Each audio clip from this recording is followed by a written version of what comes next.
Alors déjà, Frédéric est quelqu'un de très très sérieux, on se connaît effectivement, mais je suis chercheur au CNRS et pas à l'EHESS. Oui. Mais c'est moi qui ai laissé passer l'erreur sur les programmes, donc c'est de ma faute. Oui, c'est pas facile de passer après Dominique Dupaille, mais j'ai une petite transition quand même, c'est qu'effectivement, si plus personne...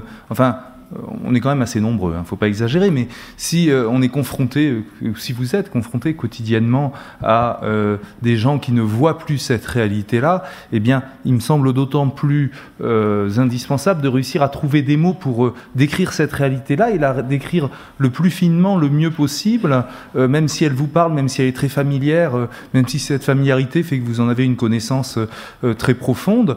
Choisir le mot juste, ça peut aider pour se situer dans ce monde là et répondre à ces gens. Et donc, effectivement, je vais vous présenter un travail dont je pense, comme Frédéric l'a dit, et je suis touché qu'il dise qu'il peut aider à faire face à ce type de difficultés.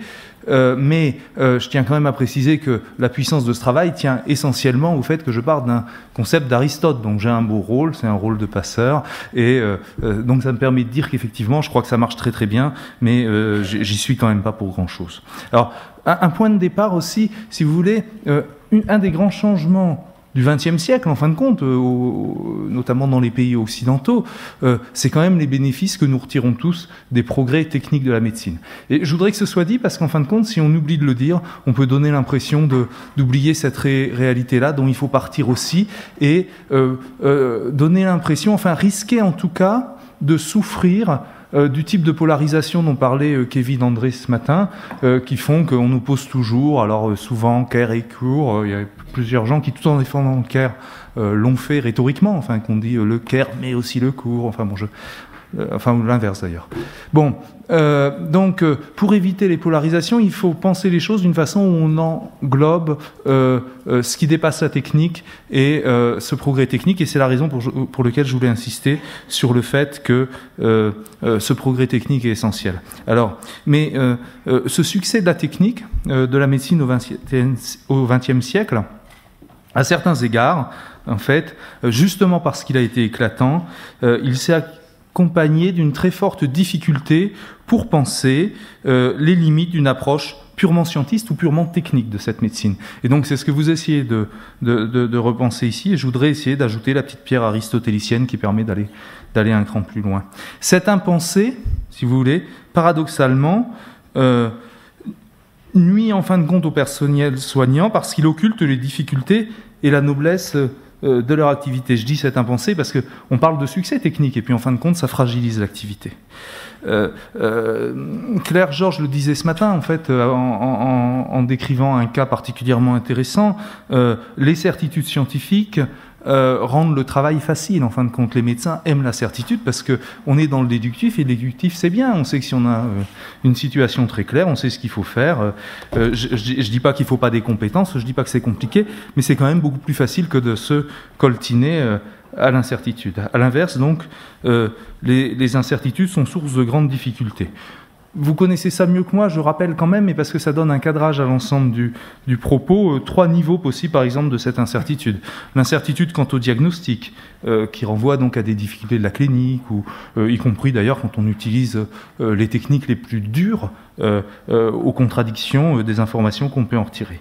Un deuxième niveau, la difficulté d'adaptation des traitements aux personnes. Après tout, c'est pas parce qu'un diagnostic est clair que le traitement est évident et que tous les traitements conviendront de la même façon aux patients pour lesquels ce serait le même diagnostic. Et puis, un troisième niveau, c'est la complexité et les incertitudes de la relation entre le personnel soignant et le malade. Ce qui faisait dire à Jean Vils, par exemple, qu'il faut intégrer les dimensions de récit, c'est voilà, toute cette dimension de l'humain. Alors, toutes ces difficultés sont celles pour lesquelles la médecine est parfois désignée comme un art. On parle l'art de la médecine, etc., etc. Bon, ok, c'est bien, sauf que le mot est radicalement impropre. Quand on a dit art, on n'a rien pensé, et c'est pour ça que je veux vous présenter une conceptualisation alternative qui repose donc sur le travail d'Aristote et qui, pour le coup, éclaire mieux les choses en parlant d'un en partant d'un concept, alors en grec, phronésis, peu importe, traduit souvent par prudence, mais ça ne donne que des malentendus. Et donc, aujourd'hui, plutôt, la traduction anglaise, c'est practical wisdom, donc en français, sagesse pratique, c'est moins usuel, mais en fait, c'est le bon sens dont on parlait de ce matin, d'une certaine façon, en plus élaboré, c'est-à-dire le bon sens articulé au savoir technique, le bon sens articulé à des procédures non pas qui contraignent mais qui protègent. Bon, je vais en dire un peu plus de mots. Il se trouve que ce concept de sagesse pratique, donc, enfin, ou de phronésis, pour penser cela, qui manque dans la façon dont, de façon générale, la société pense la médecine, manque dans la façon dont la société se pense en général, plus généralement. Mais les dégâts sont particulièrement importants en médecine pour deux raisons, en fait. La première, c'est que la sagesse pratique y est absolument centrale. Et d'Aristote à aujourd'hui, c'est-à-dire Aristote et tous ses commentateurs, Ricoeur en fait partie, le principal s'appelle Aubin, peu importe tout ça, c'est académique, mais d'Aristote à aujourd'hui, dans tous les travaux philosophiques sur la phronésis, la médecine est l'exemple principal, avec un peu la politique aussi. Deuxième raison pour lesquelles la médecine en souffre particulièrement, mais parce que justement c'est très facile, à cause des succès dont je vous parlais tout à l'heure, de construire une image bien simple et qui parle à tout le monde tout de suite, qui dit la médecine c'est de la technique. Et effectivement, c'est beaucoup de technique et de la technique très sophistiquée, très efficace à condition qu'il n'y ait pas que ça. Alors, donc cette impensée, vous l'idée, mais ça vous l'avez compris, a des effets néfastes, aussi bien sur la relation entre personnel soignant et médecin que sur les politiques publiques de la santé ou le management des hôpitaux. Et c'est pour ça qu'il faut y revenir, et c'est pour ça qu'il faut, je pense, s'armer de ce concept et de la réflexion aristotélicienne pour répondre. Alors qu'est-ce que c'est quand même, maintenant? Il faut peut-être un peu définir les choses. Qu'est-ce que c'est la phronésis ou la sagesse pratique? Bon, d'abord, c'est un mode de connaissance et d'action en situation d'incertitude. C'est aussi une vertu, c'est-à-dire c'est le fait d'essayer de faire les choses bien, même quand on n'est pas tout à fait sûr, même quand c'est pas facile, même quand il n'y a pas une solution qui s'impose. Je disais tout à l'heure, le savoir scientifique, la technique, c'est simple, on sait tel problème, telle solution, il n'y a plus de questions à se poser, il n'y a pas de jugement. Là, c'est un jugement généreux, visant à bien faire les choses, mais dans des situations d'incertitude. Incertitude, pourquoi? Pour deux raisons essentiellement, et là aussi ça vous parlera tellement que je n'aurai pas à développer. La singularité de chaque cas, en l'occurrence chaque personne, mais chaque personne aussi dans une situation donnée, à un moment donné, etc., etc., une situation sociale, économique, linguistique, quand ce sont des étrangers, etc., etc. Et puis le deuxième aspect, la complexité, donc le fait que il faut bien avancer dans le travail, y compris quand on n'a pas une connaissance totale, exhaustive, parfaite, etc., quand on a des doutes, et donc quand il faut faire des paris, il faut commencer à soigner, le cas décrit par Claire Georges le montrait, sans pouvoir, on ne fait pas tous les examens qui font qu'on sait ce qu'a le patient, on élimine en avançant une hypothèse de maladie infectieuse, puis une autre, etc. Et puis on essaie comme ça, mais enfin bon, voilà, vous connaissez tout ça mieux que moi. Toute cette difficulté du travail médical, qui parce qu'on est en situation d'incertitude oblige à faire preuve de discernement, le bon sens dont vous avez tant parlé, mais aussi le bon sens lesté par l'expérience, dont vous avez parlé beaucoup aussi, le bon sens lesté par le savoir, y compris technique, enfin dont vous avez parlé. Tout ça fait que les automatismes sont le grand danger pour ce type de pratique. Il faut éviter les automatismes, que ces automatismes soient provoqués par des injonctions managériales, par des normes, par des procédures formalisées ou par des routines professionnelles aussi. Et quand Claire Georges parlait aussi de soins parfois inadéquats et de ces réunions de concertation pluridisciplinaires, médico-sociales et éthiques qui, à la Passe Saint-Louis, permettent de discuter avec des non-médecins et de retrouver donc une forme de sagesse pratique ou de discernement. L'acharnement thérapeutique, par exemple, c'est un de ces automatismes qu'il faut casser, qui fait des dégâts à tout point de vue, humain, etc., faute de sagesse pratique. Et donc là, on est dans les routines professionnelles. Alors, en quoi la médecine est-elle emblématique de ça? C'était le point suivant sur mes propos. Je vois vraiment pas ce que je peux dire que vous n'ayez pas déjà compris, parce qu'on parle que de ça. La vraie question, alors oui, elle est... Si, on peut dire trois mots quand même. D'abord, singularité et complexité du corps humain, mais ensuite, complexification. Bon, ça déjà encore... tous les médecins l'accepteront. Complexifions un peu en ajoutant le psychisme, et puis complexifions un peu, et là on rencontre les passes notamment, en élargissant au médico-social, justement, au médical et au social, qui, historiquement, il y a une quarantaine d'années, si j'ai bien compris, les interventions antérieures ont été séparées.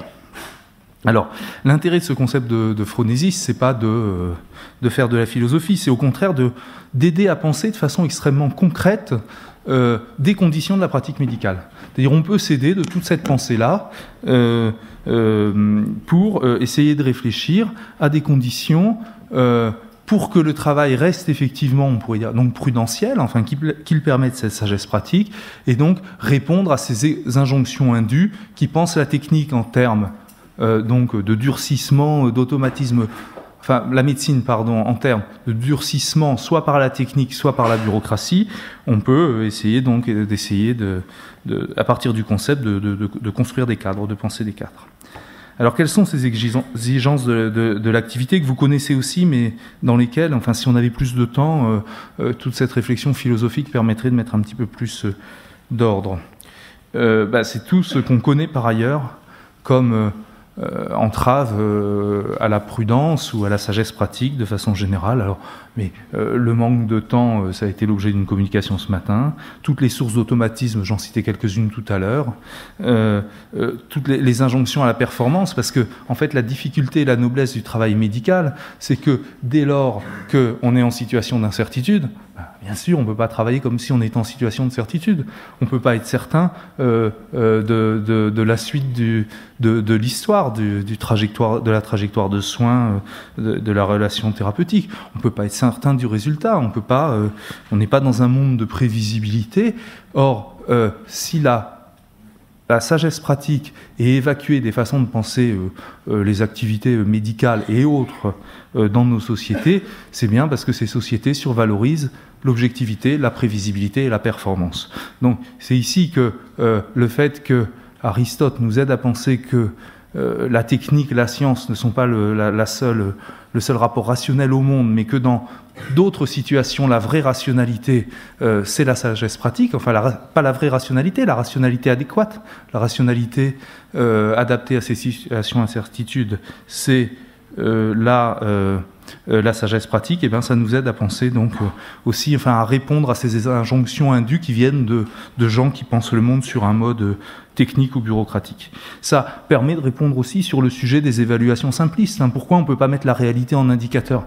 Parce qu'elle est singulière et elle est complexe, c'est tout bête. Je suis désolé d'enfoncer des portes ouvertes, mais c'est à la fois tout bête et je pense assez puissant comme arme conceptuelle pour répondre à ces difficultés, enfin à ces écrans, enfin à cette situation que décrivait Dominique Dupagne à l'instant, où on voit la réalité, elle paraît évidente, c'est du bon sens comme vous le disiez, et puis en même temps on a tous les jours à côté de soi un chef de service un peu moins éclairé ou des administratifs qui eux voient une autre réalité beaucoup plus simple et qui disent ouais c'est comme ça, c'est bien les indicateurs. Donc voilà, ça permet d'essayer de répondre à ça. Enfin, je pense que c'est l'intérêt de ce concept. Alors, les enjeux, pour résumer, on peut les voir à 3 niveaux. D'abord, c'est-à-dire que lutter contre, ou outre d'ailleurs, je ne l'ai pas dit, mais je viens de le dire à l'instant, mais ce n'était pas sur mes notes, outre d'ailleurs la question de votre propre souffrance au travail, du non-sens de votre travail, enfin de toutes ces difficultés qui sont déjà en soi des raisons de réagir. Mais sur l'acte de soin lui-même, les enjeux sont à 3 niveaux. D'abord, donc la capacité d'adapter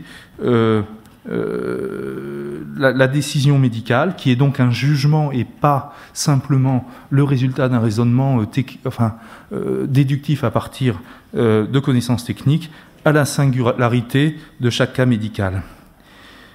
Mais c'est aussi, bien sûr, à un deuxième niveau, la question de l'adaptation à la singularité d'une situation sociale, ne pas donner un traitement médicalement parfaitement adapté, mais qui, compte tenu de conditions de vie, de personnes en grande précarité, à la rue, etc., ayant des problèmes sociaux extrêmement difficiles, se révélera en fin de compte tout à fait inadapté. Et puis, c'est aussi, à un troisième niveau, une forme de conscience dans l'acte médical, de façon plus générale, qui empêche le développement de routines collectives comme l'acharnement thérapeutique. C'est une forme de réflexivité sur le sens de l'activité, cette sagesse pratique, qui évite ces dérives, qui sont des dérives collectives dues à un aveuglement de gens qui croient que leur activité, leur travail, enfin leurs décisions, dès lors qu'elles sont techniquement adéquates, sont aussi médicalement adéquates. Non, la médecine n'est pas que de la technique, et cette réflexivité qui a une dimension politique aussi est nécessaire. Alors, 3 conclusions à partir de ça sur l'apport de ce type de démarche. Me semble-t-il d'abord comprendre l'importance de la prudence, c'est aussi comprendre la difficulté, mais aussi le caractère indispensable et la noblesse du médico-social. C'est une première chose.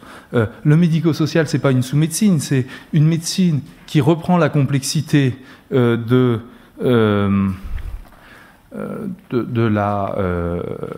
la médecine en général, enfin, et puis qui ajoute des considérations nouvelles et qui permet de prendre la réalité vraiment dans toute son épaisseur, en sachant qu'on ne soigne pas un corps, mais on soigne une personne avec un psychisme et dans une situation donnée. Bon, c'est aussi de même reconnaître la noblesse des soins palliatifs. À un deuxième niveau, je voudrais dire, une des conclusions de cette réflexion d'origine aristotélicienne, c'est de dire le care, l'humain, etc., ça n'est pas un plus, ça n'est pas une marge en quelque sorte, enfin quelque chose à côté du cœur de l'activité médicale. C'est une composante essentielle de toute pratique médicale, puisque la phronésis, la sagesse pratique est au cœur de toute pratique médicale. Alors, évidemment, Kevin André avait tout à fait raison ce matin, et ça a besoin d'être rappelé aussi, de dire, il ne faut peut-être pas que tous les médecins fassent du care, parce que si tous les ophtalmologues font du care, bon, il y a aussi un coût.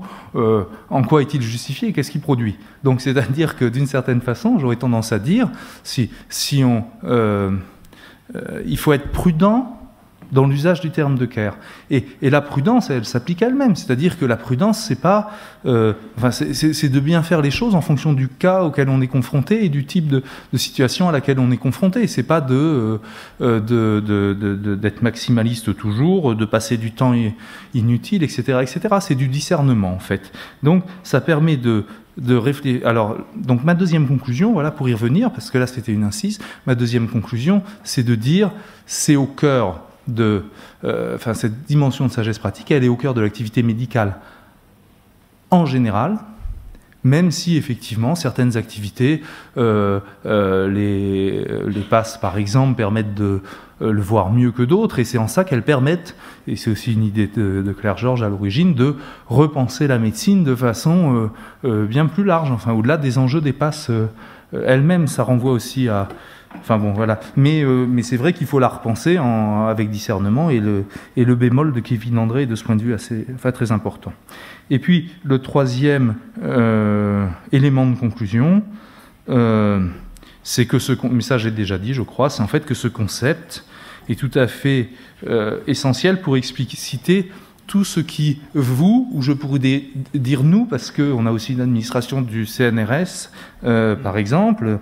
Je suis allé voir de l'intérieur, mais avec une identité de chercheur, pas une identité de gestionnaire. Tout ce qui, nous ou vous, gêne dans le management, ces comptages qui supposent qu'il n'y ait pas d'incertitude, ces injonctions à la performance, ces incitations catastrophiques, ces gabegies humaines et financières en même temps au nom de l'argent, il me semble que c'est pour ça un concept extrêmement puissant, c'est-à-dire que tout comme tout à l'heure vous parliez c'était quoi, c'est à propos de confiance, vous disiez il y a des contextes qui créent la confiance et il y en a, etc.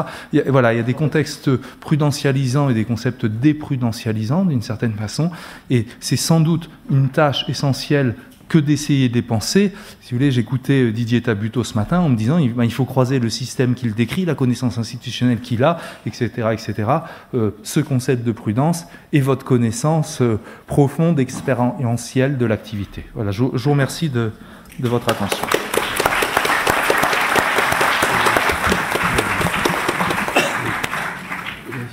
Bien, merci beaucoup Florent pour cet exposé. Je voudrais juste, en guise, avant de lancer la discussion, quand même, il me semble que si l'on suit les développements de Florent Champy, il me semble qu'on a une réponse à la question que l'on se posait de la stratégie, et notamment de la stratégie des passes et du collectif passe. Parce que si on admet que la prudence, que la sagesse pratique est une forme de connaissance distincte de la forme de connaissance scientifique, alors on ne peut pas faire reconnaître la prudence ou la sagesse pratique à l'intérieur des dispositifs d'évaluation et de rationalisation économique dominants. C'est-à-dire que ce sont deux formes de rationalité qui s'opposent.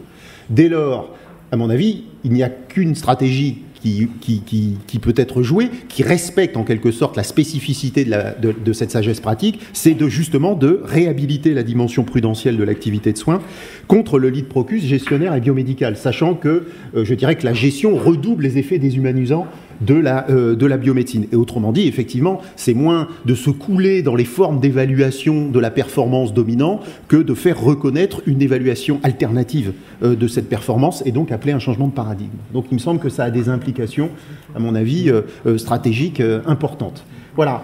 Je lance donc la discussion selon les mêmes règles que ce matin, c'est-à-dire des questions relativement courtes, même si vous pouvez évidemment faire part de vos témoignages.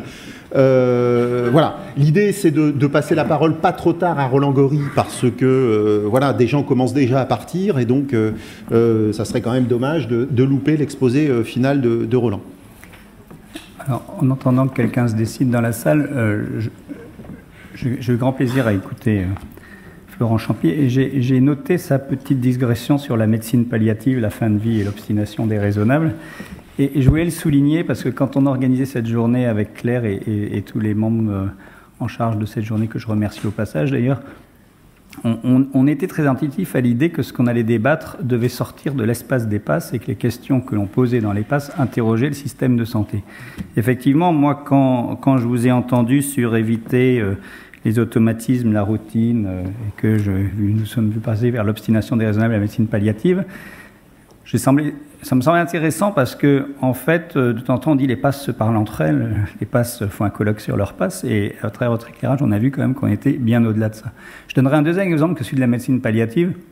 C'est qu'aujourd'hui, il y a un débat dans un tout autre domaine sur le devenir des embryons surnuméraires en France, et on dit qu'il faut interroger les couples pour savoir ce qu'ils souhaitent. Et puis, avant même qu'on ait eu le temps de mener les enquêtes de nos bons chercheurs que nous sommes sur les désirs des couples, on a eu une approche très normative qui était celle de la loi de bioéthique qui nous a dit c'est 5 ans. Voilà. C'est 5 ans de garde, et au-delà de 5 ans, il faudrait prendre une position ferme et définitive. Et puis sur la conservation des gamètes chez les jeunes patients atteints de cancer, quel qu'il soit, cancer du testicule, maladie de Hodgkin, il y avait un de nobles sénateurs qui avait dit la durée de garde des gamètes, ce sera 2 ans. Et on avait, nous, dans nos consultations, des patients qui avaient entre 15 ans et 20 ans. Et je vous rappelle que dans le même temps, à la même époque, Yves Montand était en train allègrement d'augmenter la population française.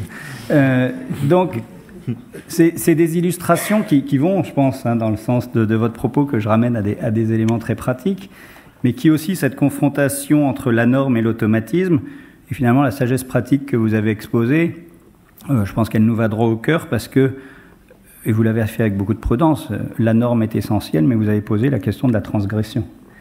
Et que finalement, dans le soin, la transgression, de mon point de vue, on pourrait en débattre, est finalement assez souvent légitime. Et la question, pour revenir à la débat de ce matin, c'est est-ce qu'elle a fait appel au bon sens de l'individu ou à un bon sens collectif? Et c'est le message que vous voulez passer. Il me semble que quand on est sur la notion de bon sens collectif, de partage, de pluridisciplinarité et d'interdisciplinarité, ça répond peut-être à l'interrogation de ce matin, c'est que cette sagesse pratique, elle est finalement collective. Et qu'il y a un débat entre la sagesse pratique individuelle et collective. Voilà, c'est le sens de ma remarque et je vous remercie vraiment de vos propos. Il ne faut pas que ça fasse taire la salle parce qu'il faut... Bonjour. Bonjour, donc je suis médecin à la Passe de Rouen. J'avais envie de réagir par rapport aux interventions depuis ce matin, notamment, donc on parle de bon sens, de sagesse pratique. Étant médecin généraliste de formation, et c'est aussi ma pratique, je ne peux pas m'empêcher de penser que c'est un petit peu parfois des discussions de spécialistes hospitaliers, parce que le bon sens, la sagesse pratique, c'est quand même le quotidien de tous les généralistes de proximité, et c'est quelque chose qui est assez naturel on va dire dans notre pratique au plus proche des patients. Bon, après, je pense que c'est chacun sa personnalité, mais effectivement, je pense qu'en termes de formation initiale, ça manque beaucoup pour les médecins, notamment au niveau internat, etc. Il faut bûcher sur les protocoles, les recommandations, les EBM, voilà, sans prendre le recul sur le fait, M. Lévy l'a bien décrit ce matin, les EBM, les recommandations sont faites sur des études qui sont faites sur des populations bien sélectionnées, donc c'est pas forcément les personnes polypathologiques âgées qu'on peut voir. Enfin voilà, prendre le recul de la population sur lesquelles ont été faites ces études. Donc ça, je trouvais intéressant de parler de tout ça. Que voilà, même s'il y a du technique, et c'est très important d'avoir un cadre et d'avoir des données objectives pour soigner au mieux les personnes, effectivement d'avoir le recul de la personne qui est en face de nous.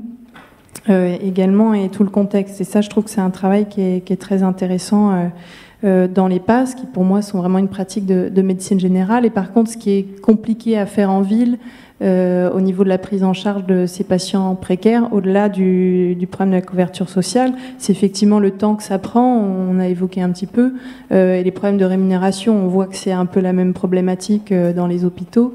Voilà, donc je ne sais pas si en termes de réponse au niveau de travaux qui se feraient plus dans les PASS mobiles ou avec d'autres médecins généralistes, il y a Bien sûr, bien sûr. d'autres expériences voilà, sur les prises en charge des patients précaires. Mais... Je réponds juste sur le point de la sagesse pratique qui serait en effet on serait moins concerné en tant que généraliste par cette problématique parce qu'on est dedans. En fait, quand même, avec la rémunération à la performance qui fixe des règles de travail et qui va s'imposer de plus en plus au détriment du paiement à l'acte dont le montant n'évoluera pas, on va quand même être de plus en plus encadré dans le travail et donc se pose la question de savoir si notre sagesse pratique va parfois nous conduire à nous écarter d'une recommandation au risque de mettre en péril un objectif économique pour satisfaire aux besoins du patient plutôt qu'à nos besoins matériels. Je pense que Dominique Dupagne a raison. Puis il y a un autre élément que vous évoquez dans votre étude, c'est qu'il faut avoir une forme de courage pour sortir de la norme. Parce qu'aujourd'hui, qui est peut-être un peu provocateur, mais le nombre de traitements effectivement prescrits à 80-90 ans dans la population française, dont on n'est absolument pas sûr d'efficace sur la prévention, par exemple, du risque cholestérolique, il faut une forme de courage des prescripteurs de dire à un moment... je m'oppose effectivement à la publication qui n'avait étudié que les gens jusqu'à 60 ans et pas au-delà. Éventuellement, je m'oppose d'accord au discours qui est véhiculé par les institutions, au discours de l'industrie pharmaceutique, enfin à plein de choses. Et quelque part, puisqu'on évoquait ce matin le risque médico-légal, cette forme de courage est toujours en rapport puisqu'il n'y a pas de normes qui me couvrent pour agir dans cette situation. Est-ce que finalement, c'est pas mieux de rester dans l'automatisme qui était dénoncé tout à l'heure Donc c'est vrai que quand on disait qu'il faut aussi revisiter les normes et les règles collectives, on peut s'étonner quand Frédéric, je fais toujours appel à Frédéric, il faut que je fasse attention parce que ça va devenir suspicieux, mais quand même, quand on disait que le politique doit s'emparer, c'est quand même étonnant aussi que les normes ne soient pas adaptatives et que ce qu'on a sur le terrain ne soit pas plus rapidement relayé dans la décision politique. On sait qu'il y a un vrai débat aujourd'hui sur l'inertie des systèmes d'adaptation et de gestion. On aurait un système d'adaptation et de gestion qui collerait à nos discussions et qui tous les ans serait en phénomène d'adaptation positive. Je pense qu'on irait mieux. C'est bien parce qu'il y a cette inadaptation que finalement on ne va pas bien. Enfin, on ne va pas bien, on est à peu près heureux quand même. Mais... Je vais peut-être compléter pour répondre sur votre question du soutien des médecins généralistes par les équipes. Effectivement, il y a quand même des expériences qui se mettent en place de dispositifs mobiles, de passes mobiles, et puis aussi effectivement des expériences de médiateurs santé qui sont un petit peu là pour faire le tiers entre des publics en situation de précarité et le lien avec le médecin généraliste. Donc c'est sûr que ce sont des choses qui sont à développer et qui sont une demande forte des médecins généralistes. Voilà, sur le territoire, en tout cas à Rhône-Alpes, c'est des choses qu'on prend en compte et qu'on essaye de travailler. Il y a déjà des expériences qui marchent bien. Je crois aussi que les ateliers santé-ville, les contrats locaux de santé sont des espaces de concertation où effectivement on peut essayer de construire ensemble des modes d'intervention différentes. Et je pense qu'il faut effectivement, public-privé, aller dans ce sens-là. Mais juste pour rebondir, il y a aussi sur la réalité de terrain pour que le débat soit un peu vif. Quand vous êtes à la tête d'une passe, que vous avez du temps social payé par l'hôpital et que vous évoqué l'hypothèse dans une réunion avec la direction hospitalière de dire « Ah, mais pourquoi l'assistante sociale ne verrait pas un patient adressé par un médecin de ville ?» On parlait ce matin des cloisonnements des structures. On est en plein dedans. Je peux dire que moi, dans mon établissement, il dit « L'assistante sociale ne verra que les patients qui sont suivis par l'hôpital. Et donc, ce qui n'est pas normalement la mission de la place. Non, mais voilà. c'est histoire de vous mettre bien dans le débat. C'est-à-dire que quand on est aussi sur des réalités concrètes, de ce partage de compétences, de solutions qui peuvent être d'emblée décidées par les acteurs que nous sommes, on pourrait dire d'emblée, responsable de passe, j'autorise à ce que le patient soit vu, parce qu'il a été vu par le généraliste de ville, par l'assistante sociale de l'hôpital. Eh bien, objectivement, c'est une problématique qui aujourd'hui n'est pas tranchée, qui pourrait être une réponse d'une grande simplicité. En gros, de mots, aujourd'hui, on ne nous le permet pas de le faire. Voilà. Il y a des hôpitaux où c'est possible. Alors non, mais c'est bien. Enfin, c'est dommage que M. Gersh n'ait pas été là aujourd'hui. Parce qu'à la paix, aujourd'hui, on nous prône des rapprochements quand même, ville-hôpital, et puis il y a quelqu'un de la RS Île-de-France qui pourrait peut-être prendre la parole. On nous invite à ce genre de choses. Et alors que ça pourrait être de l'ordre de l'initiative assez rapide, fonctionnellement parlant, dès lors qu'on pose ce genre de questions, pour être très clair, on augmente le temps de travail de l'assistante sociale. Implicitement, c'est là qu'on n'est pas dans la confiance. On dit, vous allez augmenter le temps de social de l'assistante sociale, et vu que ce n'est pas des patients de l'établissement, ce n'est pas dans nos missions. Voilà la réponse qui est faite. Oui. Oui.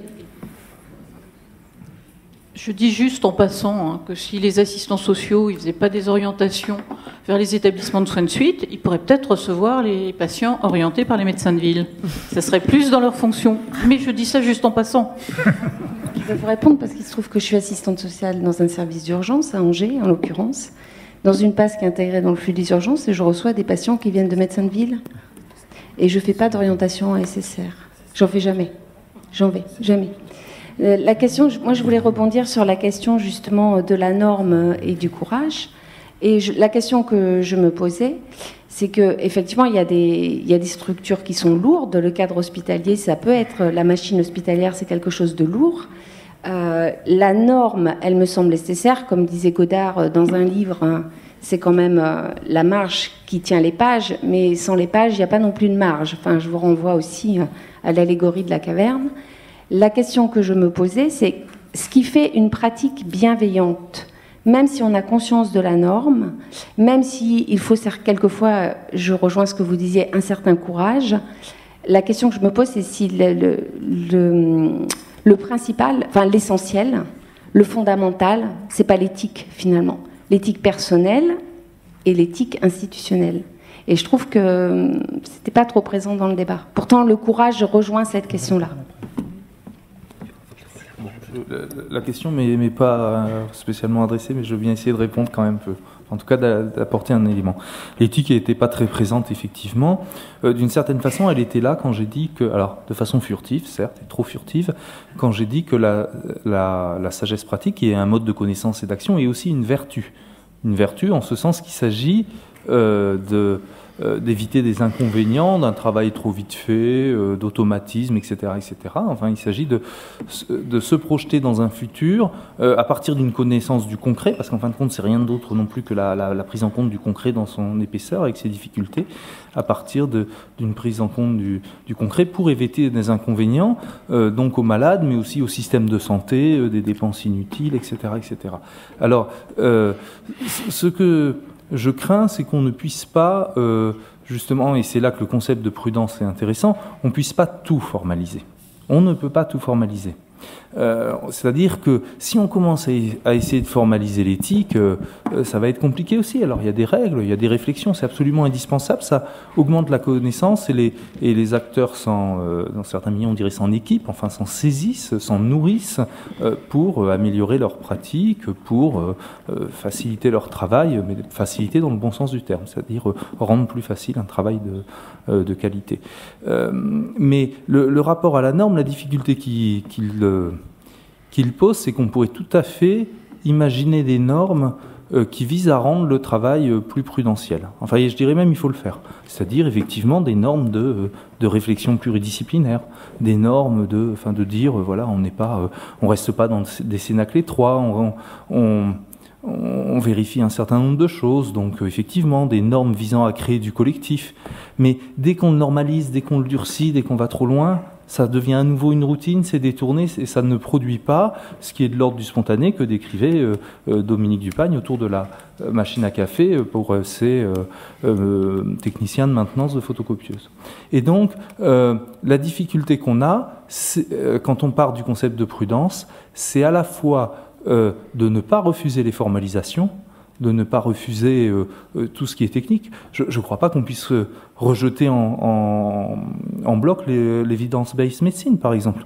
On peut rejeter des façons dont elle est utilisée. Et c'est pour ça que ce que disait Kevin André sur le fait de ne pas opposer des termes, c'est très important et qu'il faut chercher au contraire une pensée englobante. Donc on ne peut pas refuser l'evidence-based medicine, mais il faut changer le rapport qu'on a à cet outil-là. Il faut, c'est-à-dire les médecins, c'est-à-dire il faut réfléchir sur la formation, sur un certain nombre de choses, et c'est là que les concepts et les discours ont leur importance, et ils ont leurs limites aussi. Il faut imaginer des dispositifs pour transmettre tout ça, sans doute. Mais on ne formalisera pas de façon systématique. On ne peut ni refuser la formalisation, ni espérer avoir une métaformalisation qui résolve tout. Le problème, c'est d'avoir un rapport à tout ça qui est lui, et y compris à la formalisation, qui est lui-même prudentiel. Oui, Frédéric Pierru qui je voulais ramener, parce que c'est une question qui est assez lancinante chez moi depuis que je lis les travaux de Florent Champy. C'est dire, étant donné que je connais bien la technostructure sanitaire, pour m'entretenir souvent avec elle, je dis finalement, qu'est-ce qui ferait que l'on pourrait convaincre un gestionnaire de la Direction Générale de l'Organisation des Soins de la nécessité de redécouvrir la sagesse pratique, ou en tout cas de restaurer, en tout cas de redécouvrir au sens quasiment archéologique, je dirais, dans les pratiques médicales ou dans les pratiques soignantes, la sagesse pratique. Et je dis qu'elle pourrait être, et je pense que c'est une question qu'il faut régler dans le bouquin, mais c'est quels sont les différents registres d'expression de cette redécouverte de la sagesse pratique. Et moi, j'en vois 4. J'en vois 2 dominantes, qui sont d'ailleurs indissociables. Je dirais qu'il y a le registre humanitaire, qui est spontanément celui qu'on trouve le plus dans les passes, qui fait appel à la compassion, voilà, qui va de pair avec le registre économique, c'est-à-dire l'idée qu'on va démontrer que la prudence, ça permet d'économiser de l'argent.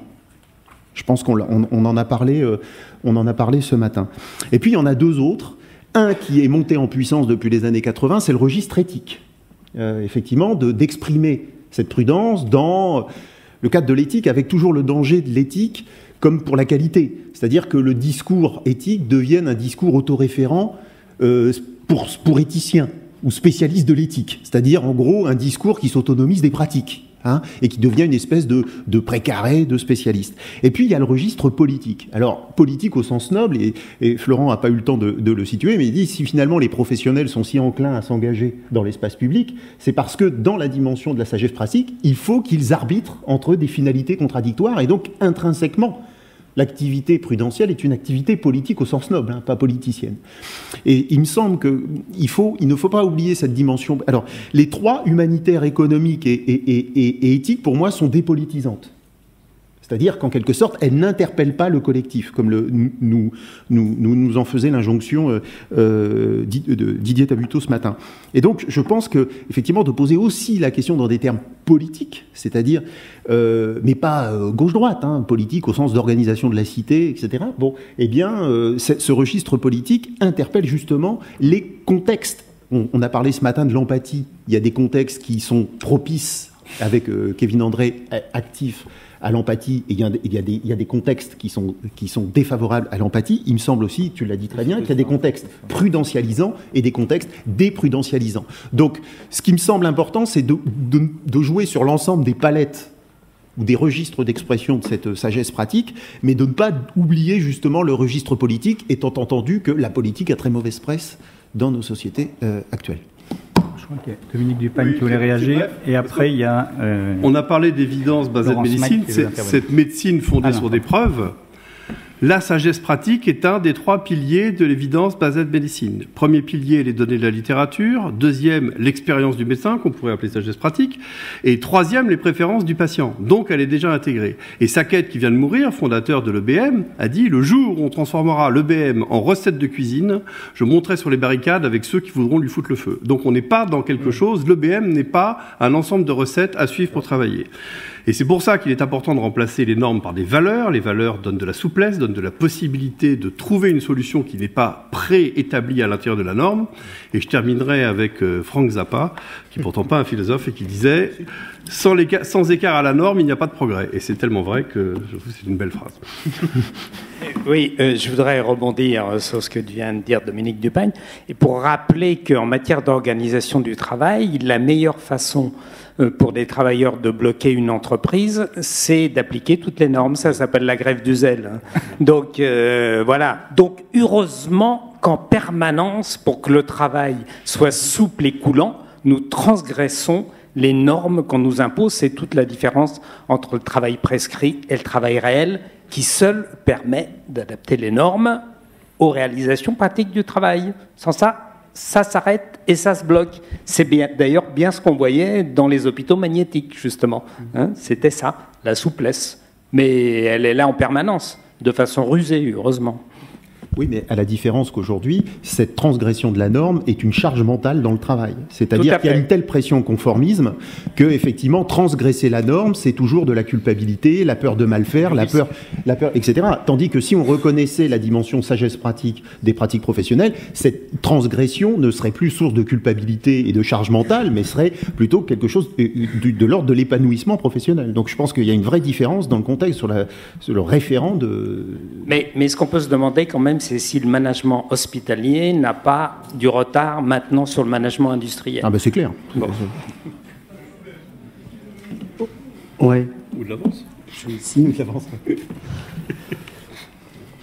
Christophe Adam, moi je suis médecin généraliste libéral et le coordonnateur des liens de soins santé à Bordeaux, et maître de conférence aussi au département et trésorier de Médecins du Monde France.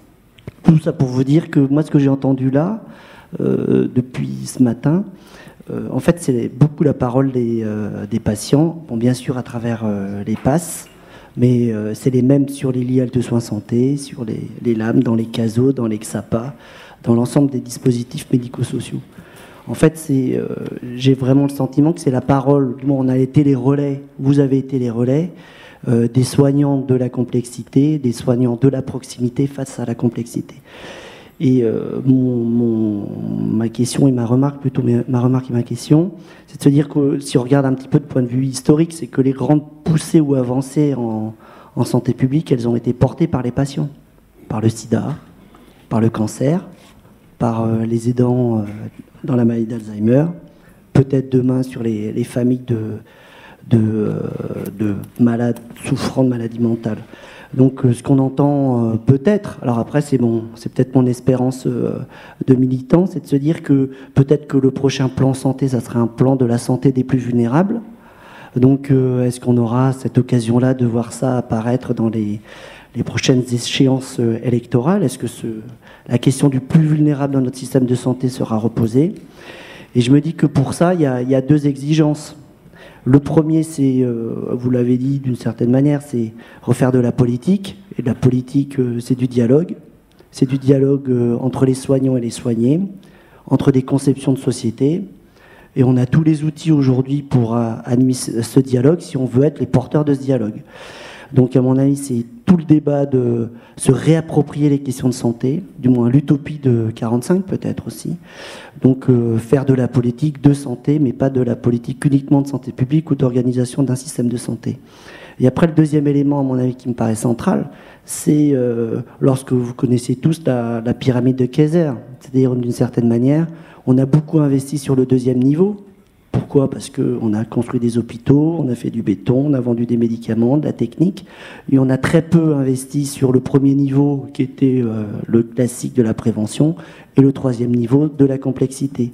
Donc comment aujourd'hui repenser ou réorganiser notre système de soins autour de ces deux niveaux, oubliés, contre des lobbies, au nom de valeurs, et je pense que l'intérêt, moi je suis très heureux d'être venu ici pour ce colloque, et je pense que quand Claire voulait au départ mettre une vidéo d'un patient, c'était sûrement pour ça, nous rappeler que c'est les patients qui nous poussent à réfléchir et à penser le système de demain, et il en a bien besoin, et sans politique et sans exigence, sans débat, ben je pense qu'on laissera la place à un système qui ne nous convient pas.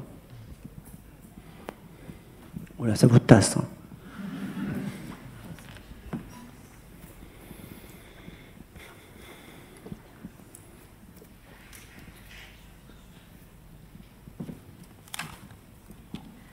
Rebonjour, donc Dr Leblanc de Paul Guiraud, enfin de l'IMPA, équipe mobile PASPSI 92. C'était pour rebondir sur la question de l'éthique qui effectivement est omniprésente dans notre pratique, et vous informer que la journée des EMPP PASPSI Île-de-France aura lieu cette année le 24 novembre à Paul-Guiraud-Villejuif, et que la thématique s'en est l'éthique.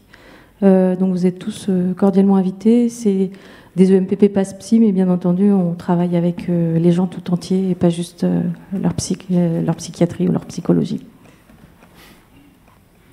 Je voudrais dire un mot très bref pour dire que si les individus peuvent avoir de l'éthique, il est très rare que les structures en aient. Il n'y a que celles qui ont vraiment un long passé, comme par exemple la Mayo Clinic, qui est un groupe avec des valeurs très fortes et qui, bien sûr, est un hôpital magnétique. Mais généralement, il n'y a qu'à voir le comportement des États démocratiques sur la scène politique internationale pour comprendre que dès qu'on est au domaine de la structure, l'éthique n'existe plus. En tout cas, elle est soluble dans l'argent.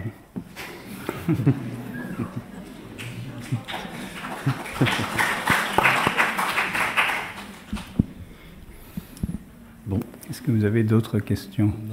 Sinon, on passe la parole à Roland. Oui, on va passer la parole à Roland, mais quand même, moi je vais le dire très simplement, on a dit que l'éthique n'était pas convoquée. Il y a plusieurs façons de faire de l'éthique en santé aujourd'hui, ça a été dit.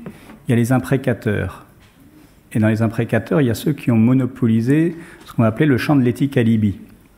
Le champ de l'éthique alibi, c'est effectivement des institutions, qu'elles soient hospitalières ou universitaires, qui instaurent, je vais être un petit peu fort dans les propos, des lieux d'éthique, mais où on se dit que la préoccupation, c'est la formation des professionnels, l'éveil des consciences, très bien. Mais les lieux d'éthique où on interroge effectivement l'institution en tant que telle, dans son comportement, dans ses missions, c'est-à-dire le lieu d'éthique où on interroge la politique, est devenu, du fait de l'institution de l'éthique, finalement assez rare dans notre pays. Parce que vous évoquez la Mayo Clinic. Mayo Clinic, il y a un pendant qui est un petit peu distant, mais néanmoins qui est le Hastings Center Report, qui est un lieu où on fait de l'éthique, mais qui se permet d'interroger réellement le fonctionnement. Dans notre pays, c'est assez rare, finalement. On reste souvent des éthiques un peu supra. Et donc, quand vous dites que si on n'avait pas convoqué l'éthique, aujourd'hui, on en a fait de l'éthique. C'est-à-dire que, aujourd'hui, si on prend la définition d'éthique qui consiste accepter, revisiter la norme dans l'approche, par exemple, du principisme, de la bienfaisance, de la malfaisance, qui sont des approches assez classiques, et sous un mode très important démocratique, qui est l'éthique de la discussion, c'est-à-dire penser la transgression à plusieurs, partant du principe que la norme qui nous est imposée n'est pas la bonne, on est bien dans une certaine définition de l'éthique, qui de facto, par rapport à notre collègue qui vient de prendre la parole, est une éthique assez démocratique, par opposition qui est l'éthique institutionnelle. Donc c'est pour ça que je suis, moi qui suis, vous le savez, peut-être pour certains un peu investi dans ce moment, de plus en plus gêné avec l'usage de ce mot que je pense qu'il faudrait bannir, parce qu'il a été quelque peu galvaudé. Je sais que c'est une pierre un peu dans le jardin de mes aînés qui ont investi ce champ-là, mais je pense qu'il faut le dire, ça aussi. Ça peut ne pas être simple, y compris pour des gens comme moi de le dire ou de l'avoir dit, mais on est bien au cœur de ce débat-là. Oui, je voudrais aller dans votre sens à propos de cette éthique qui, pour moi, est effectivement une pensée de la transgression, mais aussi une pratique de la transgression, pour une part, et qui, à mon avis, est hors du champ institutionnel aujourd'hui. J'ai une petite expérience au niveau de l'assistance publique hôpitaux de Paris. On en avait un peu assez avec Robert Zitoun, qui est médecin qui s'est beaucoup occupé de soins palliatifs à l'Hôtel-Dieu, que l'éthique, au niveau de cette noble institution, soit uniquement managée au niveau d'un espace. C'est pas une critique sur cet espace qui, je crois, fait énormément avancer les choses. Mais on souhaitait que l'éthique soit un peu plus sur le terrain, et notamment plus près des services et dans les hôpitaux. Et on est allé voir Antoine Durlement, du temps où il était directeur général de la PHP, pour lui demander de soutenir l'effort, je dirais, d'une inscription de la réflexion éthique au plus près des services, des personnels, au plus près du terrain. Et il nous a répondu que les groupes d'éthique se réunissent s'ils le souhaitent, entre eux, mais qu'ils n'interviennent absolument pas dans le champ institutionnel. Ça, c'était la réponse. C'est une vraie claque. Mais je pense que ça traduit bien, je dirais, la peur institutionnelle de l'éthique à partir du moment où elle est effectivement une remise en question d'un certain nombre de normes. Puisqu'on est dans l'espace démocratique, et je ne veux pas que ce soit un débat entre nous uniquement, mais je pense que ça intéresse le collectif, quand vous posez la même question que la vôtre, je ne sais pas que vous l'avez posée aujourd'hui, à Olivier Lioncan, nous avons à peu près la même réponse. Voilà. Pour mémoire, c'est le même directeur qui a demandé, qui a mis une circulaire pour que tous les patients qui se présentent à l'hôpital soient munis de leur pièce d'identité. L'accès aux soins, point d'interrogation, pour certains qui n'avaient pas de pièce d'identité.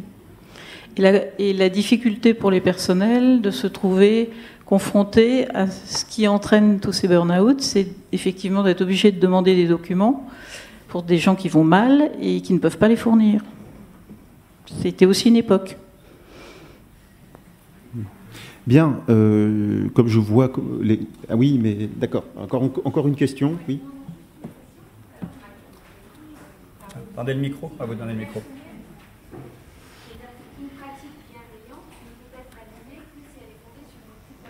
Oui, oui, bien sûr. Il faut bien l'avoir travaillé. La question que je posais, c'était ça. L'éthique peut permettre de transgresser le cadre, à condition que ce soit une éthique personnelle assumée et qui, quelquefois, effectivement, est contraire à l'objectif de l'institution, parce que l'éthique, ça fait peur. Je ne parlais pas de l'éthique au sens idéologique. Oui, j'ai bien compris. Je préférais préciser quand même. Mais en fait, l'éthique, ça ne se dit pas, ça se fait. Voilà, c'est ça. C'est ça. Voilà. Oui, c'est ça. Bien, nous allons clore la journée en écoutant mon ami Roland Gory, célèbre professeur de psychopathologie à Marseille et surtout initiateur de l'appel des appels. Alors, je ne sais pas si vous connaissez l'appel des appels, mais effectivement, qui montrait que les débats que nous avons depuis ce matin sur la médecine, en fait, traversent l'ensemble des champs professionnels, qu'il s'agisse de l'enseignement, de la magistrature, etc.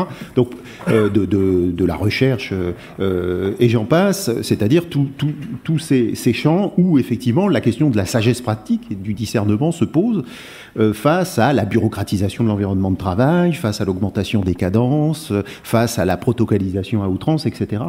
Donc voilà. Donc Roland Gory va nous dire finalement j'espère qu'il va nous dire si la réhabilitation de la sagesse pratique via les PASS va enfin l'emporter sur l'usine à soins biomédicaux gérée de façon industrielle, hein, et que c'est un choix de société, ce choix-là, entre les PASS et l'usine à soins. Voilà.